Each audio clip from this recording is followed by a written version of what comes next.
презентацияны қазақшалап, күнделікті осылай өткен кезде міндетті түрде түсіре беріп, YouTube арнасына қоя бергім келіп жатыр. Себебі қазақша ақпарат интернетте, интернет несінде, пространствода, әлемінде өте аз. Сондықтан енді Zoom-ға кіре алмай қалған, болмасам жаңағы Zoom-ға кіре алмай қалған партнерларға, енді өздеріңізді болашақ партнерларыңызға жіберулеріңізге тиімдірек болсын деген мақсатта бұл тиме.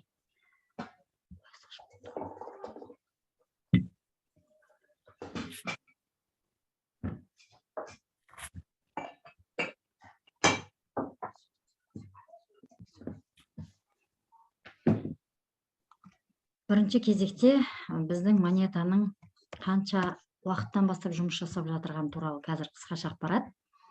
Одан ары қарай крипто әлемі туралы қысқаша ақпарат, CoinMarketCap. Енді криптовалютаны түсінетін адамдар сразу біздің монетаны CoinMarketCap деген сайтта бар ма деп бірінші сұрақ қояды. Сондықтан сразу жаңағы сіздерге біздің монетамыз 6 декабрь 2021 жылдан бастап 20.000 эмиссия монет шығып, қазіргі таңда өздеріңіз көріп отырғандарыңыздай, мысалы, мына графикке қарасаңыздар болады. Біз мынау монета шыққан кезде уже 47-ге кетіп бара жатыр, жоғарыға көтеріліп. Біз мынау монетаны шыққан кезде $1 6 декабрь күні $1 бастап шықты. $1 бастап шықты да, енді бұрын соңды бұндай биржаға тіркеліп жұмыс істемегендіктен $1 аламай қаламыз. Себебі шыққан кезде өздеріңіз білесіздер, бірден баға өсіп, оның үстіне қайсысын не басатынын білмейсің ғой енді. Кейін уже бізге монета сол күні бірден $24.000-ға көтеріледі, $1 24-ке барады. Содан кейін уже 5.000-ға түседі енді. Ана не дейді? Устаканится деп айтады ғой негізі. Сондайға түскен кезден бастап енді $1 көтерілген монетаны, $1 көтерген жаңағы шыққан монетаны $5.000-ға алғымыз келмей ұзақ уақыт ойланып отырдық. Қазіргі таңда енді компания өзі басында былай айтты, бар жоғы эмиссия жаңағы PLT Ultima монетаны, эмиссия монет 50.000 эмиссия болады деді, бірақ деді условиямен 6 декабрь мен 16 декабрьдің арасында егер ол 50.000 монетаның бәрі сатылымға өтіп кетсе, осылай биржаға өтіп кетті де бәрі сатылып кетсе, рынокта, нарықта сол жаңа 50.000 монета қалады деді. Бірақ енді ол кезде сатылымға тек қана 20.000 монета ғана өтті де, соның 20.000 ғана нарыққа қалдырды да, қалған 30.000-ын жаңағы система сжигания арқылы платформадан мүлдем жойып жіберді.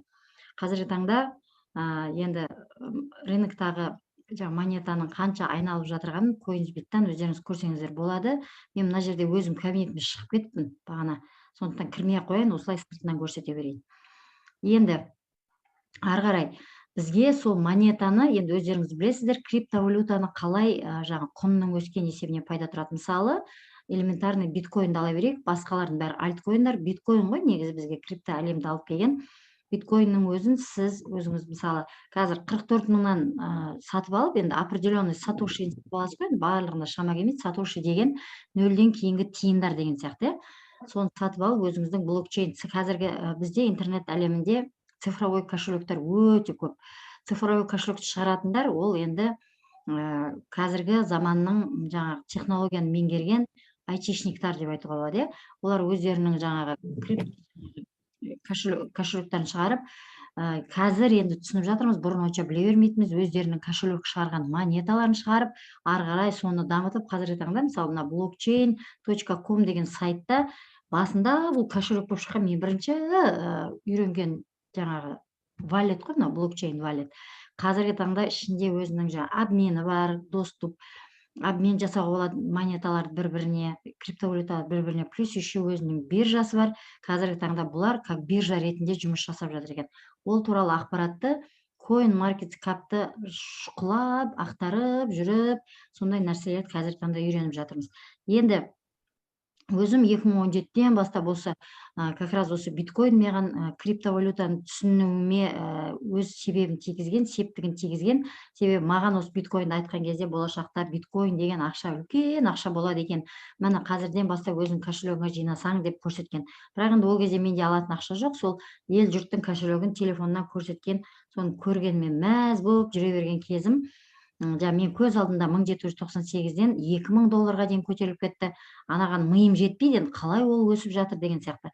Содан қызығушылық бастап интернеттен жаңағы неше түрлі лохотронға, неше түрлі пирамидаларға кірдік. Бірінші кезде білмейміз, қаржылық сауаттылығымыз өте төмен, қай жерде қалай жұмыс істеуді білмейміз, тапқан ақшамызды жоғалтамыз. Сөйтіп жүріп, қағынып, сүрініп, жылап, еңіреп жүріп, вообще көп нәрседен жаман шалыныс көп болды да менде ше.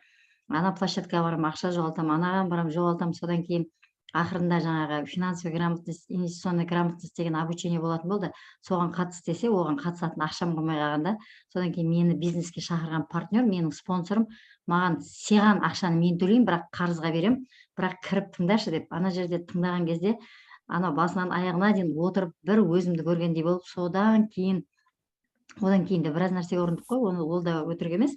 Бірақ қазіргі таңда қандай монетаны не үшін алатынымызды, мысалы мен былтыр осыдан бір жыл бұрын бір монетаны алып, мен презентация сайын айтып отырам, 700 долларға алам жаңа монета. Қазіргі таңда монета 700 теңге тұрады.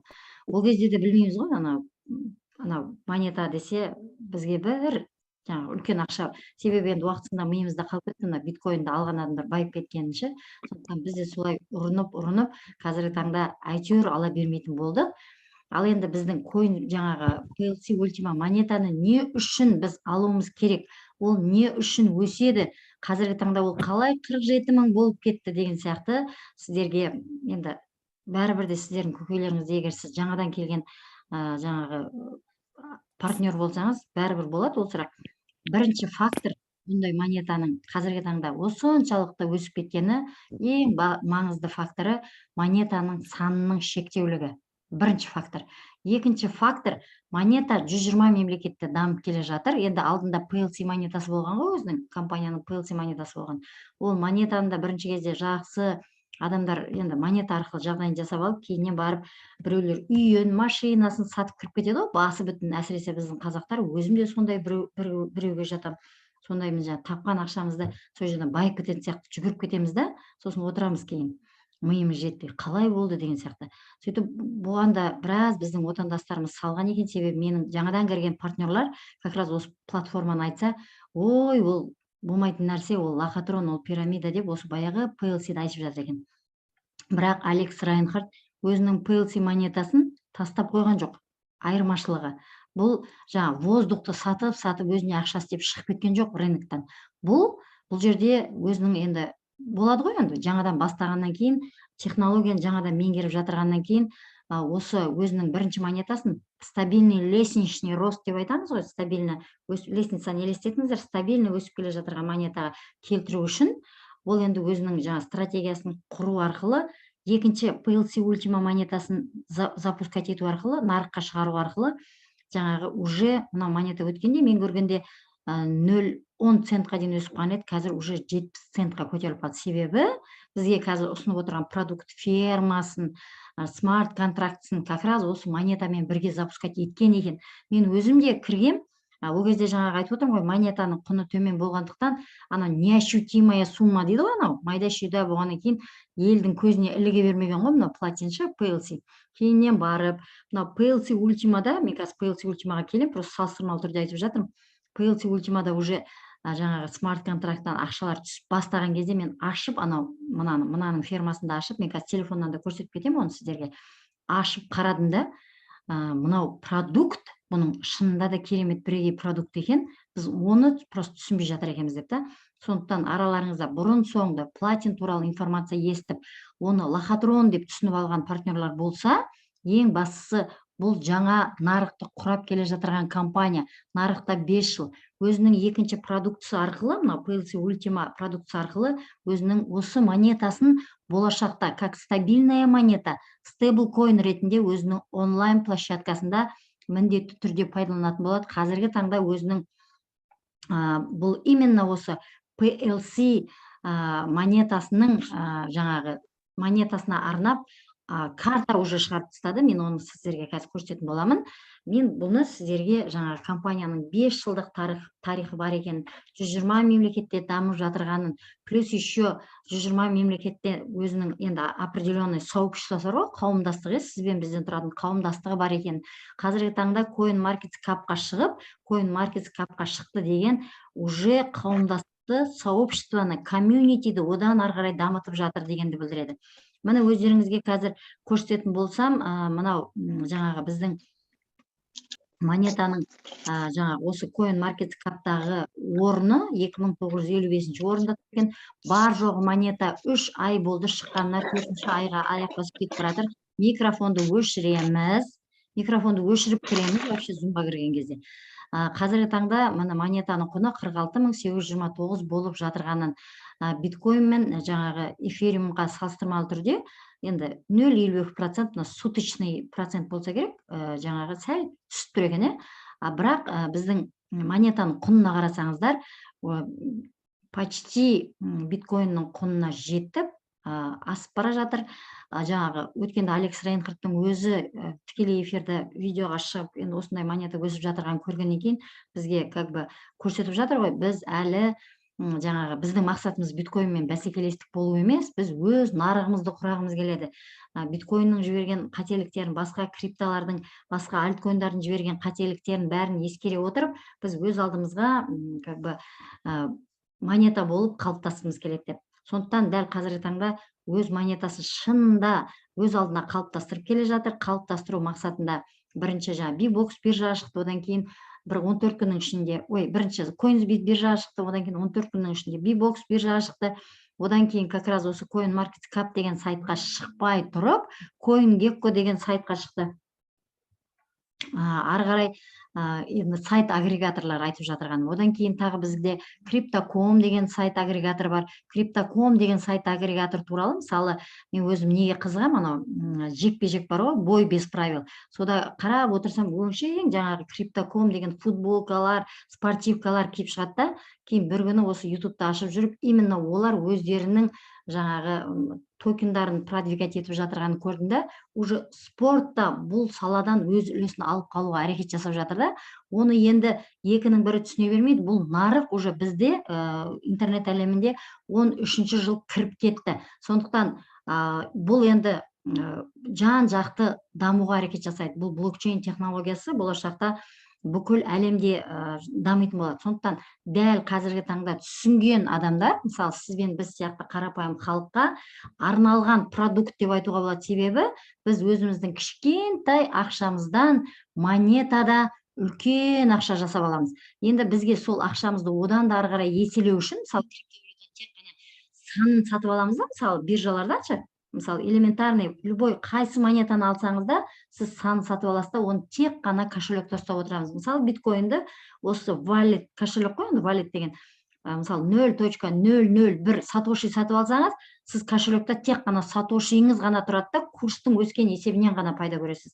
Ал енді біздің платформа өзінің монетасын шығару арқылы, плюс еще өзінің монетасын ары қарай санын көбейтіп алатын мүмкіндік бере отырып, значит, бізге виртуальный ферма өзінің мобильный приложениесін бізге нарыққа ұсына отырып, қазіргі таңда бүгін бір партнерға не алып бергенім, ферма алып бергенім, сол кабинетке кіріп кетіп, мен негізі осылай YouTube-та көп видео түсіргендіктен маған вообще қазіргі таңда жан-жақтан бір хакерлер кіріп кетіп жатыр. Сондықтан мен өзіме бір аккаунт ашып қойдым. Әрдайым осы аккаунттан сіздерге айтып отыратын боламын, информацияны жеткізіп отыратын боламын. Енді қараңыздар, мына жерде мысалы өзімізге виртуальный ферма, мобильный приложение да, мынау сайт, мен қазір сіздерге көрсетіп отырған негізі ферманы біз сайттан аламыз. Ферма деген атауы болмаса, цифровая лицензия. Сіз лицензияны 1 жылға аласыз, или цифровой сертификат дейсіздер ма, енді кім қалай түсінеді.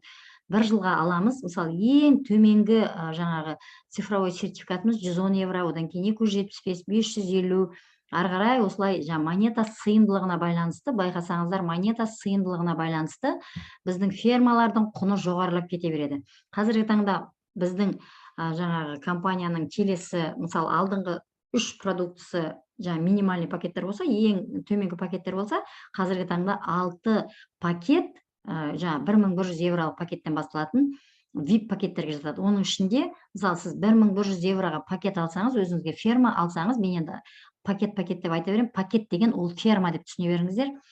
Жаңағы алсаңыз, подаркеге, сыйлыққа сізге компания PLC жаңағы мастер картын береді. Бұл картаны шығарған, бұл негізі өздеріңіз білесіздер, главный банковский продукт деп айтамыз. Банктың негізгі өнімі, иә, өздеріңіз білесіздер. Осы карта арқылы сіз өзіңіздің жаңағы қағаз ақшаңызды электронный ақшаға айландырып аласыз. Тур сол сияқты біздің компания өзінің енді ішкі документациясының барлығының туралығына енді заңнама аясына, Европа заңнама аясына сәйкес жұмыс жасағандықтан, английский банк компанияға осындай өзінің жаңа қызметін ұсынып, қазіргі таңда өздері енді өзара келісім шартқа тұра отырып, компанияға PLC карт деген ұсынады подаркеге. Енді ары қарай сіз 1100 евроға пакет алсаңыз, осы картаны подаркке аласыз ғой, өзіңізге сыйлыққа аласыз да. Бірақ енді компаниядан сыйлыққа алғанымен банкке төлейтін жаңағы қызмет ақысы бар ғой, за обслуживание карт деп айтамыз. Мысалы, біздің өзіміздің де Каспий Голдта негізі жылына бір рет 2000 ба 3000 ба шатаспасам ұстап қалады негізі жылдың аяғына. Тур сол сияқты сіз осы банкке 300 евро 5 жылға за обслуживание төлейсіз да, картаны өзіңізге ала бересіз. Ол как раз 1100 евролық жаңа ферманы сатып алғаннан бастап жоғары қарай осылай беріледі әрбір партнерға. Ал енді сіз 1100-ден екеу алып қойып, жаңа біреу жетеді маған, екіншісін не істеймін десеңіз, екіншісін өзіңіздің үйіңіздегі бір туысыңызға жаңағы подарочный пакет қылып, отдельный өзінің сайты бар, бөлек сайты бар, карта деген, сол карта арқылы верификациядан өтіп, міндетті түрде өзіңіздің жаңағы растап болғаннан кейін ары қарай карта ала бересіз. Бұл картаның ең бір ерекшелігі, барлық біздің карталардың ерекшелігі, бұл кәдімгі жаңағы өзінің, енді мен бұл картаның өзін жаңа бізге партнерлар бірге барған кезде алғанда қолымызбен ұстап көрдік. Біздің карта мынаның қасында енді қайда қалып кетеді да. Ол біріншіден качество жағынан анау ненің өзі темірден жасалған сияқты ма, сондай, енді айта алмаймын, анау есім шығып тұр дәл қазір, сіздерге жеткізе алмай тұрмын ойымды. Ары қарай күніне 15.000 евро лимит шығып отырады, 15.000 евро, айына 200.000 евро осылай сіздерден жаңағы шығарып алып отырасыз. Мынау лимит АТМ деген, скорее всего, анау терминал сізге 1500 евро бір АТМ бере алады деген, мен осыны өзімде уточнить етпеппін, өзім пайдаланбағандықтан. Болашақта егер сұрақтар болып жатса, міндетті түрде жаңағы сұрап сіздерге айтып отыратын боламын. Ары қарай жаңағы осы картаны шығарғанның өзі, мен айтайын дегенім, ары қарай біздің жаңағы монетаның, мысалы, сіз өзіңіз ферма арқылы осы монетаны тауып отырсаңыз, тікелей өзіңіздің кабинетіңіз арқылы монетаны биржаға шығармай-ақ, обменникқа шығармай-ақ, обменник бар бізде, онда көрсетіп кетемін қазір, шығармай-ақ тікелей өзіңіздің картаңызға өз кабинетіңізден өзіңіз ғана шығара аласыз. Мысалы, мен сіздің кабинетіңіздегі картаға өзімнің монетамды шығара алмаймын. Айтайын деп жатырғаным сол, түсінген боларсыздар, иә? Сұрақтарыңыз болса қоясыздар. Ең бастысы, мен жаңа жоғарыда айтып кеттім ғой, осылай қазіргі таңда осындай продуктты бізге ұсына отырып, өнімді ұсына отырып, біз жаңа сатып алған монетамызды тек қана кошелекта ғана сақтап отырмаймыз, оны ферманы сатып алып, монетамыздың санын көбейтеміз. Қазіргі таңда 690% 1 марттан бастап өзіңізге келісім шартқа отырсаңыз, келісім шарт деген смарт контрактіге отырсаңыз, платформамен 690% жылына монетада табыс табасыз. Енді сіздің табысыңыз жылына, монетада жылына дегені болмаса, монетаңыз, тело депозита, негізгі монетаңыз сіздің бір жылға заморозкаға тұрады да, үстіне түсіп отырған процент айына 57,5% түсіп отырады монетада. Ол айына сізге кошелекқа автоматически түсіп отырады. Тағы да сіздерге мобильный приложение арқылы ары қарай көрсетемін. Осылай сіз өзіңіздің жаңағы фермаға кеткен расходыңызды, мысалы, ферманы сіз, мысалы, дәл мына ферманы 1100 евроға сатып алып, 650 мың расход жасасаңыз, ары қарай ішіне алып кіретін монетаңызды салатын, тело депозита деп айтамыз ғой, 1,200,000-ге сатып алсаңыз, мен просто қазіргі приблизительно айтып жатырмын, бағасын Coinsbet биржадан көреміз.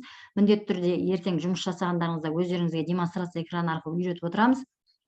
Ары қарай екеуіне кеткен расходты енді сіздер мына жерде анау неге кеткен расходты айтпай тұра тұрайын, фермаға кеткен. Монетаға кеткен расходқа жақсылап қарасаңыздар болады. Мысалы, мен салдым 0,05 монетаны, заморозкеге, бір жылға.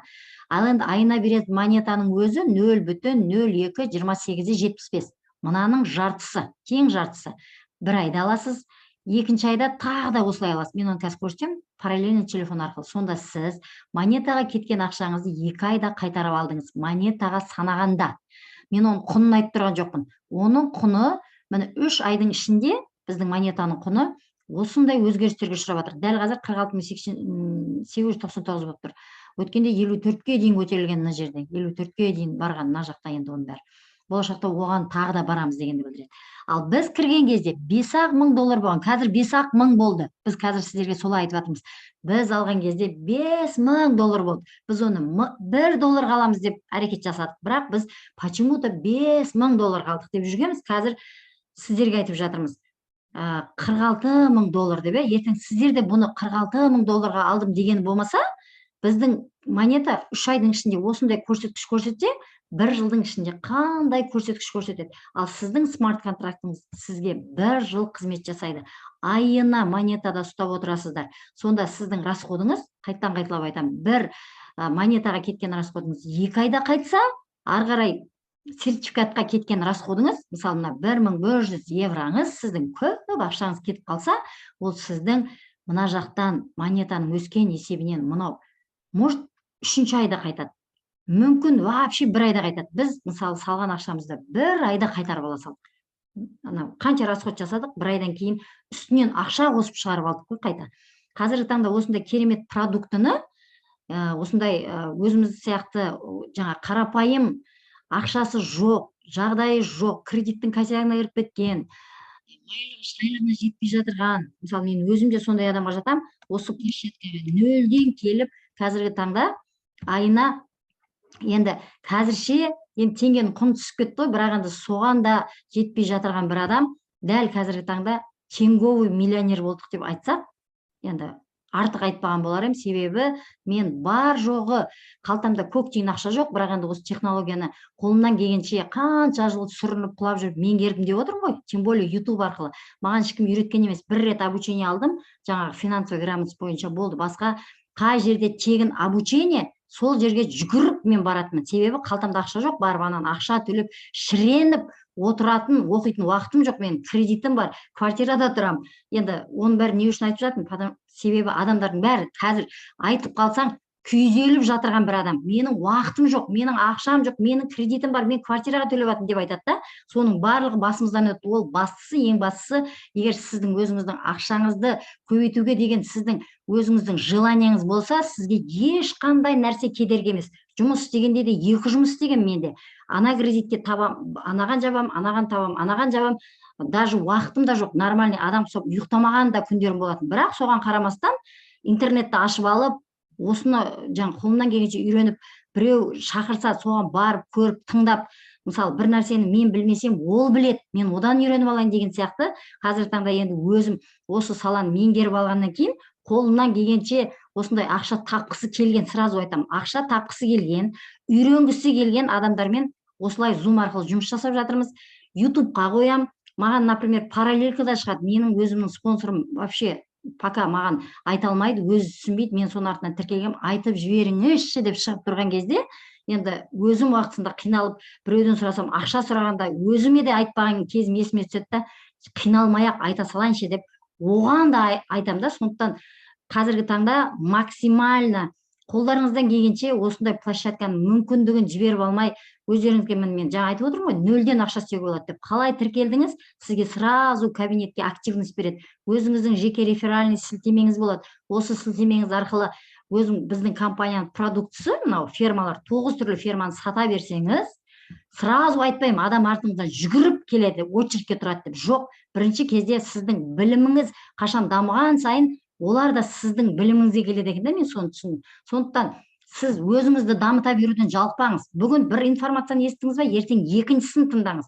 Бір күні болмаса, бір күні бәрібір соны түсініп аласыз. Себебі бұрын соңды бұндай ақпаратты естімеген адамға мынау информация енді қанша информация келеді, поток информация келеді сіздерге. Оны бірден меңгеріп кету өте қиын ғой. Сондықтан оны мынау қиын, мынаған менің миым жетпейді, или болмаса менің уақытым жоқ деп тастамаңыздар. Наоборот, уақыттарыңыз жоқ болып, уақыт сізді солай қысып жатса, сіз де уақытты қысу керексіз ғой. Неге мен оқымаймын, неге мен үйренбеймін, неге мен осылай жүре беремін? Өзіңізге сұрақ қою арқылы қазіргі таңда осындай площадка, тем более Platin World площадкасы сізге керемет мүмкіндік беріп жатыр. Продуктысы ешкімді шақырмасаңыз да сізге табыс беріп жатыр ма?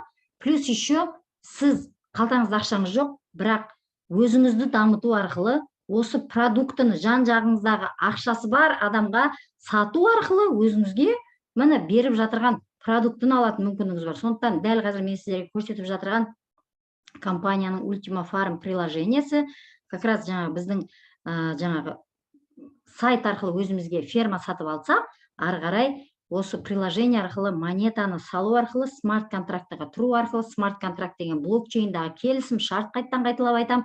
Мысалы, банкке ақша салсаңыз, бар банкпен келісім шартқа отырасыз ғой, келісім шартқа қол қоясыз. Тур сол сияқты платформаға регистрацияға тұрған кезден бастап сізге жаңағы электронный цифровая подпись қоятын графалар шыға келеді. Әрқайсысына галочка қойып, сіз ползунокты жылжытып, конфириум деп кіріп келген кезде, сіз компаниямен келісім шартқа отырып, өзіңіз кірдіңіз дегенді білдіреді. Қазір енді технологияның заманы ғой, 21-ші ғасыр, өздеріңіз білесіздер. Сондықтан технологиямен бірге дамысаңыздар, сіздер артта қалмайсыздар. Енді ары қарай өздеріңізге қазіргі таңда мынау жаңағы январь айынан бастап менің именно осы фермам январь айында ашылған. Бізге де осылай мүмкіндік берді платформа. Біз енді басында біз ғой енді ферманы алған. Сол кезде анау монетаның, ферманың, енді біз ойлаған жоқпыз, монетамыз бір айдың ішінде мысалы 15 мыңға бірақ көтерілді. Біз декабрьде 5 мыңмен зорға алдық па, жорғалап, ал декабрьде январь айдың ортасында бұл 15-19-ға бірақ көтерілді. Сол кезде біз ойлаған жоқпыз, 5 мыңнан алған монетамыз 15-19 болады деп біз елестеткен жоқпыз. Даже біз түгіл осы продуктын шығарған аналитиктердің өзі бұл монета ары кетсе $1000 барады. Максимально деп олар сондай анализ жасаған екен. Бірақ енді бұл рынок, нарық. Сондықтан нарықта жаңағы сұранысқа ие продукт болып шыға келді қазіргі таңда. Қазіргі таңда біз өзімізде, мысалы мен өзім нөлден бастағаннан кейін ақшасы бар адамдар одан да есе байып кетті, елестете беріңіздер. Солай жүріп, мысалы мен өзім нөлден бастадым деп айтып алдым ғой қайта-қайта. Солай жүріп мен өзіме осындай ферманың 10-ын ашып алдым. Енді қазіргі таңда өздеріңіз байқасаңыздар, мынау монета кеше ғана шығарып есептеп қарасам, дәл осы монетаның өзі айына маған бірақ ферманың осы монетасы 260 мың береді екен. Ал енді өздеріңіз ары қарай есебіне жете беріңіздер. Бұл бүгінгі курспен, егер оның монетаның курсы өссе, келесі айдан бастап табыс соответственно өсе береді деген сөз, теңгеге шаққанда. Плюс еще сіз өзіңіздің кредиттарыңызды жаба аласыз. Бұл мен сіздерге тек қана пассивті айтып отырмын. Мен әлі анау активке өткен жоқпын. Пассивті айтып отырмын. Ешкімді шақырмасаңыз да, сіз осылай өзіңіздің табысыңызды еселеп отыра бересіз. Компания жаңа нарықты құрап келе жатырғандықтан, компания жаңағы айтады ғой енді бәрі, бұндай бәрі осындай бір-біріне ұқсайды, осылай басынан береді да, бұлар аяғында жоқ болып кетеді деп айта береді да адамдаршы. Себебі басында адамда не дейді, өзінің зонасы болады деген, зона комфорта, мысалы уақытысында ондай өзімде де болды, зона комфорта дегенге елестетеміз ғой енді, комфортный зонада жүр, ондай емес, наоборот, әркім өзінің үйреніп қалған әдеті, біздің қазақи қарапайым тілмен айтқанда үйреніп қалған әдет. Таңертең тұрады, жұмысқа барады, кешке келеді, жаңа суббота воскресенье демалады, өзінің басқа тірлігі бар, сонымен алданып өміріміз осы уақытқа дейін өтті, осы уақытқа дейін солай өміріміз бізді байлыққа алып келген жоқ қой. Енді біреулер бар шығар, енді сондай өмірде байып кеткендер. Мысалы, мені ондай өмір байлыққа алып келген жоқ. Сондықтан мен енді бұл өмірді 2017-тен бастап бір площадкада табыс тауып бастағанда, сол жақтағы ақшам кеткеннен бастап мен өзім қатемді іздедім да, қай жерде мен қателестім деп. Сөйтіп жүріп өз қатемнің бәрін таптым. Одан кейін тағы да қателестім. Айтып отырмын ғой, қателік деген жетеді менде, пачкасымен бар. Қазіргі таңда сол қателіктерін бәрін елестетіп, адамдармен қалай жұмыс жасау, адамдарды бизнеске қалай шақыру, бірінші адам тапсам, артынан қалмай жүгіретінмін. Енді ана возможность көргеннен кейін құлап, ол адамдар менің артынан жүгірген кезде, одан кейін жиыстырдым ғой адамның артынан жүгіруді. Ары қарай уже өзім осы технологияны үйреніп бастадым. Маған көбіне жаңағы осы блокчейн технологияны түсінуге септігін тигізген YouTube, қайттан қайталап айтамын. Еще информация ағылшынша еді. Анаған миым жетпейді, картина бойынша үйренген мен да. Одан кейін орысша жаңағы видеоларды көріп, енді қазіргі таңда мен қолымнан келгенше осындай қазақша видео түсіріп, қазақ аудитория түсінсінші деп жан жақта осылай информацияны жіберіп жатырмыз ғой. Сондықтан қазіргі таңда араларыңызда бизнесті бастап кеткен адамдар болса, ары қарай өздеріңіз сияқты адамдарға айтуды ары қарай жалғастырыңыздар. Ал енді әлі де болса бастамаған адамдар болса, одан кейін бір әдеті адамдардың: қойшы, мен бірінші алып алайын. Сіз алам дегенше ана монета да өсіп кетеді, ферманың сыйымдылығы да төмендеп кетеді да негізі. Сондықтан уақыттарыңызды алып алайын деп өткізбей, ол адамға мүмкіндік беріңіз. Бүгін ғана бір партнермен кездестім. Сен неге отырып шұқыланып 2 ай бойынша қарамай қойдың дейді. Ол партнер менімен как раз осы бизнес бастаған кезде менімен бірге бастаған партнер ғой. Плюс еще ол монетасына ақшасын да беріп қойған да. Бірақ кірмеген еді. Сөйтіп ол енді соны айтып жатыр, мен кірмеген ақшамды қайтарып алдым, осылай менімен бірге бастап, осылай деп айтып жатса, неге сен өзің шештің, неге маған бір ауыз айтпадың деп жатыр да партнері. Сол сияқты жан жағыңызда сондай мүмкіндік іздеп жүрген жаңағы бар ғой, енді адам өте көп, просто дұрыс ақпарат жеткізе білу керек та. Сондай партнерлар болса, сіз Zoom-ның ссылкасын жібере салыңыз. Ол адам өзі шешсін. Оған керек па, керек емес пе? Ол біреу үшін біз шешпеуіміз керек. Ол өзі может быть сізден бетер түсініп кететін шығар. Ертең түсінсе, ол қайта сізге рахмет айтып, плюс еще сіздің структураңызға сізге партнер болады да, ары қарай жұмыс жасап кетеді. Ал енді плюс еще монета сыйымдылығын айтып кетейін. Мысалы, біз жаңа мен көрсетіп кеттім ғой сіздерге 110 евролық ферманы көрсеттім. Біз ол кезде жаңа монетаны 0,02 PLC қазіргі таңда жаңа қанша көре салу керек еді негізі, қанша болып жатыр, қазір мен есептеп айта саламын. Сол монетаны біз уақытысында 50 000 теңгеге алғанбыз, 50 000 теңгеге.